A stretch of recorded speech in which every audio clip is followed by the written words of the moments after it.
दुनिया की सुनोगे तो कोई मकाम तक नहीं पहुंच पाओगे। खुद पर विश्वास रखिए, अंत में जीत आपकी होगी। जिस जिस इंसान ने सफलता की चोटी को छुआ है, उनके सामने सबसे बड़ी चुनौती के रूप में उनके अपने लोग ही होते हैं, जो चीख चीख कर कहते हैं तुमसे नहीं हो पाएगा। हेलो दोस्तों, तो आज मैं आपको सेल्फ बिलीफ यानी खुद पर विश्वास रखने के बारे में बताना चाहती हूँ। चलिए तो इसे एक स्टोरी के हेल्प से समझते हैं। ज़रा गौर कीजिएगा।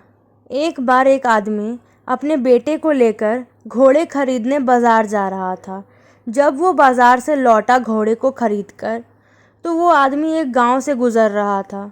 तब उसने गौर किया कि बहुत ज़्यादा धूप है, अपने बेटे को घोड़े पर बैठा देता हूँ। तो उसने वैसा ही किया। पर जब वो गांव से गुज़र रहा था तो कुछ औरतें उन्हें कोसने लगी कि कैसा बेटा है, खुद तो घोड़े में बैठा है और बाप को चलवा रहा है। उस आदमी ने लोगों की बातों पर ध्यान देते हुए अपने बेटे को घोड़े से नीचे उतार दिया और खुद घोड़े में चढ़कर बैठ गया। कुछ दूरी तय करने के बाद फिर उसे कुछ आदमियों का झुंड मिला। फिर दोबारा उसे वही ताना सुनने को मिला कि कैसा बाप है, खुद तो घोड़े पे बैठकर ऐश कर रहा है और इतने छोटे से बच्चे को धूप में चलवा रहा है। फिर से वो आदमी सोच में पड़ गया कि अब मैं करूं भी तो क्या। फिर वो दोनों घोड़े पर चढ़कर बैठ गए और कुछ दूरी तय किया। फिर एक आदमी को झुंड मिला। जब वो झुंड के पास से गुजर रहा था तो फिर कुछ लोगों के ताने उसे सुनाई दिए।